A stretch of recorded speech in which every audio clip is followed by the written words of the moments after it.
जय हिंद विद्यार्थियों, क्या हाल चाल? सब बढ़िया। चलते हैं आज की बेहतरीन सी क्लास की ओर, क्योंकि आज की क्लास सच में जानदार शानदार होने का कार्य करेगी।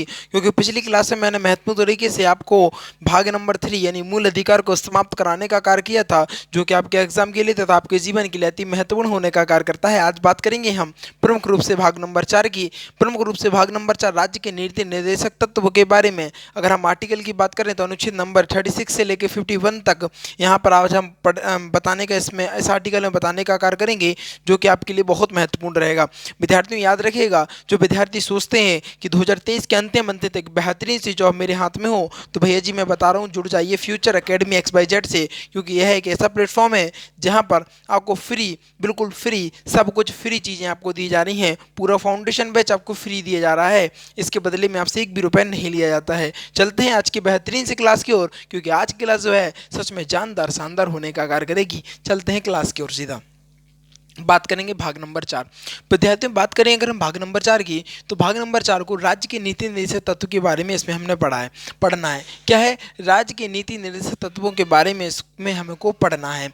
अगर बात करें हम आर्टिकल यानी अनुच्छेद की, तो अनुच्छेद नंबर 36 से लेकर इसमें 51 के बारे में प्रमुख रूप से हम पढ़ेंगे। आर्टिकल नंबर 36 से लेकर 51 तक हमें इसमें पढ़ना है, और प्रमुख रूप से हम धीमे धीमे करके इसको भी पढ़ने का कार्य करेंगे। जिस प्रकार हमने आपको मूल अधिकारों को बेहतरीन तरीके से समझाकर और आपको पढ़ाने का कार्य किया है, जो कि बहुत महत्वपूर्ण रहा, और आपको इतना बेहतरीन समझ में आया कि आप कह रहे हैं सर जी मज़ा आ गई पढ़ने में। इसी प्रकार आपको राज्य के नीति निर्देशक तत्वों को भी प्रमुख रूप से मैं समझाने का कार्य करूँगा।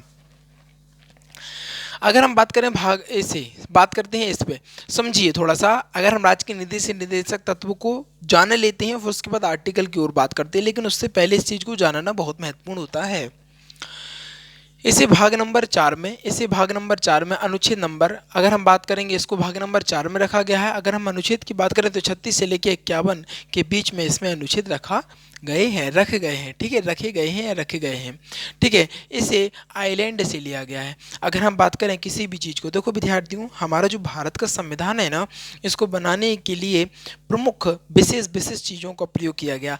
कहना सिर्फ विशेष विशेष चीज़ों का, देखो विद्यार्थियों मैं इस प्रकार आपको बताना चाहूँगा कि देखो जिस प्रकार आपको बता दें जो बेस्ट चीज़ें रही, देखो हमारे भारत देश का जो संविधान बन रहा था, तो जो अलग अलग देश के और भी संविधान थे, तो उन लोगों की चीज़ों में से जो बेस्ट रहा उनको ले लिया, थोड़ा इसको ले लिया। कहते नहीं है जब भी अगर सब्जी बनानी पड़ती है ना, तो उसमें धनिया, मिर्ची, नमक, हल्दी सब कुछ मिक्स करना होता है, तब उसमें एक बेहतरीन स्वाद आपको देखने को मिलता है। इसी प्रकार अगर किसी चीज़ को बेस्ट बनाना है, तो उसके बेस्ट बेस्ट पार्टों को इकट्ठा करने के बाद एक बेहतरीन सी आप चीज़ का निर्माण कर सकते हैं। अगर हम बात करें संविधान की, तो भारत के संविधान को जो बनाने वाले लोग थे, उन्हें पता था कि भारत के लिए क्या आवश्यक है और क्या आवश्यक नहीं है। तो उनको जो चीज़ जहाँ से अच्छी लगी, उन्होंने वहाँ से लेकर वो भारत के संविधान में लगाने का कार्य किया, डालने का, संविधान में डालने में कार्य किया। अगर हम बात करें राज्य के नीति से निर्देशक तत्वों को, तो राज्य की नीति निर्देशक तत्वों को आइलैंड से लिया गया है। आइलैंड से लिया गया है। अगर संविधान आइलैंड के संविधान से लाया गया है। अगर हम बात करें आइलैंड की, देखो आइलैंड ने भी भैया किसी और से लिया। आइलैंड ने स्पेन के संविधान से लाया। आइलैंड कहाँ से लाया भैया? स्पेन के संविधान से लाने का कार्य किया। ये ऐसे तत्व हैं, क्या है? यह ऐसे तत्व हैं जो देश के लिए आवश्यक है। मैंने अभी बताया ना, जो देश के लिए आवश्यक है वही चीज़ यहाँ पर आपको दी गई है। क्या? जो आपके देश के लिए आवश्यक है वही चीज़ें यहाँ पर दी गई हैं। किंतु संविधान की बात करें, संविधान बनते समय सरकार के पास क्या था? संविधान बनते समय सरकार के पास इतने धन तथा संसाधन नहीं थे। देखो अगर हम बात करें, संविधान बनते समय सरकार के पास धन नहीं था और संसाधन भी उतने उपलब्ध नहीं थे। भैया दिन तो हमने ऐसे भी देखे हैं जब एक टाइम का खाना खाकर हमें सोना पड़ा। आप लोगों को पता होगा, विशेष रूप से मैं बता चुका हूँ पिछली वीडियो में, कि ऐसा भी टाइम था जब हमारा पहला रॉकेट लॉन्च का जो समय था ना, झाड़ के पेड़ से आपको क्या बोल सकते हैं, साइकिल पर लाया गया था। समझिए यार कितने बुरे दिन देखे हैं भारत ने। और आज सबसे आपको बता दें, भारत अंतरिक्ष में विजय का परचम लहराते हुए आपको दिख रहा है इसरो द्वारा। वो कहीं ना कहीं बड़ी बात है, क्योंकि मैं बार बार कहता हूँ जिसके जीवन में संघर्ष होगा, कहीं ना कहीं वही आगे बढ़ने का कार्य कर रहा होगा। तो यदि आपके जीवन में संघर्ष है, तो ये पता डरना नहीं है संघर्ष से, ये सोचिए कि नहीं अब मेरी सफलता मेरे पास आने वाली है। ठीक है, तो यही बात थी कि जब संविधान बन रहा था ना, बनते समय आपको पता है कि जब हम भारत, अंग्रेजों ने इतना लूट लिया था कि भैया भारत के पास ना तो धन बचा था और ना ही उतने संसाधन बचे हुए थे जो उन्हें उपलब्ध करा सकें, क्या करा सकें, जो उन्हें उपलब्ध करा सकें। अतः अतः सरकार की इच्छा निर्भर करती है क्या, सभी चीज़ें उपलब्ध करा सकें, इतनी सर के पास क्या था, सरकार के पास इतना पैसा, इतने संसाधन उपलब्ध नहीं थे। इसलिए आपको बता दें, सरकार की इच्छा पर यह निर्भर करता है, क्या करता है कि आपको संसाधन कितने रूप में, कितनी मात्रा में दिए जाएं।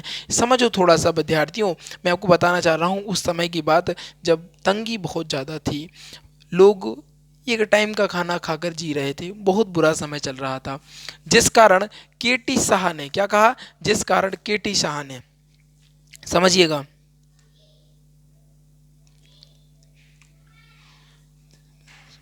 ठीक है ना, क्या थे, केटी शाह ने कहा कि राज्य नीति निर्देशक तत्व उस चेक के समान है, क्या, नीति निर्देशक तत्व उस चेक के समान है जिसका भुगतान बैंक अपनी इच्छा अनुसार करती है, क्या, बैंक अपनी इच्छा अनुसार करती है। नीति निर्देशक तत्व का उद्देश्य सामाजिक तथा आर्थिक लोकतंत्र की स्थापना करना है। लोकतंत्र की स्थापना बहुत महत्वपूर्ण होती है। लोकतंत्र बहुत, मैं बता दूं आपको, लोकतंत्र बहुत, आपको बता दें, बहुत ज़रूरत है, बहुत ज़रूरत है हमारे भारत देश को, उस समय पे थी, और इसीलिए लोकतांत्रिक देश अपने भारत देश को बनाया गया। ठीक है, अब बात करेंगे आर्टिकल नंबर 36 की। तो आर्टिकल नंबर 36 में प्रमुख रूप से हम राज्य के नीति निर्देशक तत्व की परिभाषा के बारे में इसमें बात की गई है। एग्जाम में बहुत बार पूछा गया है कि बताइए आर्टिकल नंबर 36 में क्या पूछा, क्या बताया गया है, कहना सर राज्य की नीति निर्देशक तत्वों की परिभाषा आर्टिकल नंबर 36 में बताया गया है। इसके बाद आर्टिकल नंबर 37 की बात करें तो इसे न्यायालय द्वारा लागू नहीं कराया जा सकता है, इसे न्यायालय द्वारा लागू नहीं कराया जा सकता। ध्यान रखिए, राज्य के नीति निर्देशक तत्व में जितनी भी चीज़ें आएंगी वो आप अगर जैसे मान लो सरकार ने वादे किए कि हम ऐसा करा देंगे, हम वैसा करा देंगे, हम ऐसा, मतलब कुछ भी वादे करती है और वो नहीं निभाती है तो आप उस पर जाके केस नहीं कर सकते हैं, क्योंकि भाई राज्य की नीति निर्देशक तत्व के अंतर्गत आते हैं। आर्टिकल नंबर 36 में यही बताया गया है, इसे न्यायालय द्वारा लागू नहीं कराया जा सकता है, अर्थात न्यायालय द्वारा यह प्रवर्तनीय नहीं है या वाद योग्य नहीं है। अगर बात करें आर्टिकल नंबर 38 की तो यहाँ पर लिखा है लोक कल्याण की अभिकृति। लोक कल्याण की अभिकृति अर्थात सरकार जनता का कल्याण करेगी, क्या करेगी, अर्थात लोक कल्याण की बात करेगी तथा सरकार क्या करेगी, कल्याण करेगी, लोगों का कल्याण करने का कार्य करेगी। यह किस में कहा गया है, कहना सर आर्टिकल नंबर 38 में विशेष रूप से यह बताया गया है। अगर हम बात करें इसी के तहत आपके वो राशन कार्ड बनाए जाते हैं, क्या बनाए जाते हैं भैया जी, इसी के तहत आपके पास राशन कार्ड बनाए जाते हैं। राशन कार्ड बनाए जाते हैं, सामाजिक क्या होती है, राजनीतिक न्याय होते हैं। देखो राशन कार्ड के द्वारा ही, देखो आपको बता दें अभी लॉकडाउन के समय भी आपको फ्री राशन दिया गया सरकार के द्वारा, तो किसके लिए, तो आर्टिकल नंबर 38 के अंतर्गत आता है। इसमें लिखा है कि हम जो सरकार होती है वो लोक कल्याण के बारे में सोचेगी और लोगों का कल्याण करेगी, ये कहती है आर्टिकल नंबर 38, और इसी के तहत आपको राशन कार्ड प्रोवाइड कराया जाता है। और राशन कार्ड भी पीला राशन कार्ड आता है, सफ़ेद राशन कार्ड आता है, बहुत प्रकार के राशन कार्ड की पूरी वीडियो बना देंगे और पूरा आपको समझा देंगे जिससे आपकी सारी चीज़ें क्लियर हो जाएं। बात करेंगे आर्टिकल नंबर 39 की। आर्टिकल नंबर हम 39 की बात करें तो यहाँ पर समझिए, समान कार्य के लिए स्त्री पुरुष को समान वेतन अर्थात संसाधनों का क्या है, उचित वितरण किया जाएगा, क्या किया जाएगा, उचित वितरण किया जाएगा। देखो बहुत महत्वपूर्ण बात हो जाती है जहां पर हम बात करते हैं उचित वितरण में होगा। देखो अगर हम बात करें किसी भी सरकारी पद की, तो अगर वह चाहे पुरुष हो चाहे महिला हो, मैंने अभी आपको समानता के अधिकार में भी पढ़ा चुका हूँ, बल्कि आर्टिकल नंबर 39 में भी बताता हूँ, समान कार्य के लिए स्त्री और पुरुषों को समान वेतन दिया जाएगा। अगर हम बात करें जैसे वैकेंसी कोई सी भी है, किसी भी पोस्ट पर दोनों एक ही जगह पर हैं, अगर चाहे लड़की की बात करें चाहे लड़के की बात करें और दोनों एक ही पोस्ट पर काम कर रहे हैं, एक साथ काम कर रहे हैं, तो बात करते हैं थोड़ी देर के बाद।